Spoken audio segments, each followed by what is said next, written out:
রহস্য ও কখনো কখনো রুদ্র রূপকে তুলে ধরে, যা মানুষকে প্রকৃতিকে বুঝতে এবং সংরক্ষণ করতে উৎসাহিত করে।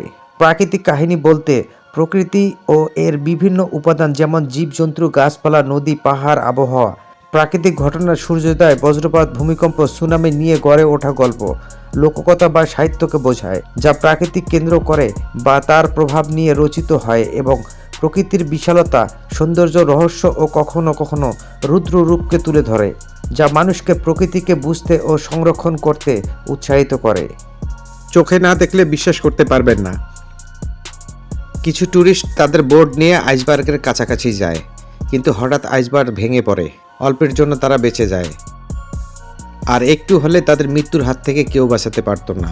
সত্যি তারা অস্বাভাবিকভাবে বেঁচে ফিরতে পেরেছেন ও তারা পরবর্তীতে আর কখনোই সেখানে যাননি।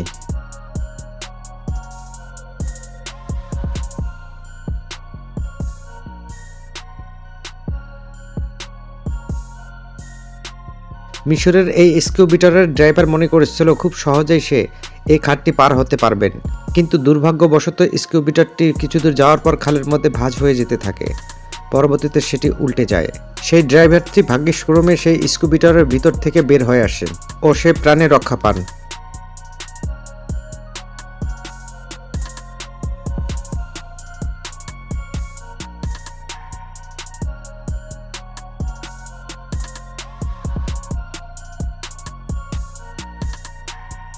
এই ভিডিওটি দেখতে থাকুন। সামনে থেকে আসা একটি ট্রেনের ভিডিও করছিল সে, কিন্তু সে বুঝতেই পারেনি যে পিছনে তার একটি ট্রেন আছে। হঠাৎ ট্রেনটি পিছন থেকে এসে তাকে পাশ কাটিয়ে চলে যায় ও সে অল্পের কারণেই জানে বেঁচে যায়। তবে এভাবে বেঁচে যাওয়াটা সত্যি অবিশ্বাস্য। দেখুন তাহলে ভিডিওটা।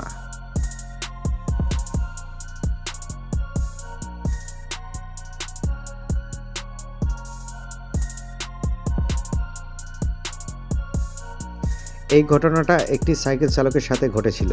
সে বুঝতেই পারেনি যে তার সামনে একটি ট্রেন ছিল। সে অল্পের জন্যই বেঁচে যায়, না হলে ট্রেনের নিচে পড়ে মারা যেত। রাস্তায় চলাচলের সময় সবাইকে সাবধান থাকা উচিত, না হলে কখন কি ঘটে যাবে কেউ বলতে পারেন না। এই ভিডিওটি দেখুন।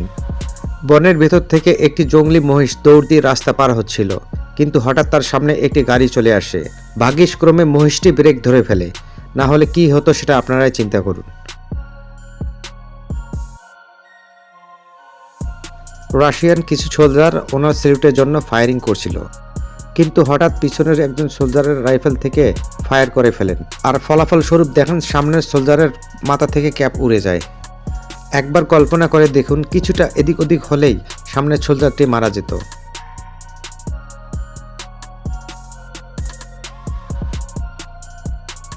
এক ব্যক্তি রাস্তার পাশে গাছ কাটছিল, আর হঠাৎ করে এই সাইকেলম্যান চলে আসে। দেখুন সে কিভাবে প্রাণে বেঁচে যায়। এদিকে এক মহিলা রাস্তা পার হচ্ছিল। রাস্তা পার হতে একটি গাছ তার পিছে পড়ে যায়, যেন সিনেমার শুটিং চলছিল। জানি না বাড়িওয়ালার সৌভাগ্যের কারণে তার বাড়িটি বেঁচে গিয়েছিল, নাকি গাছ কাটা স্কিলের কারণেই তার বাড়িটি বেঁচে গিয়েছিল। একটু এদিক ওদিক হলেই কি হতো তা একবার কল্পনা করুন।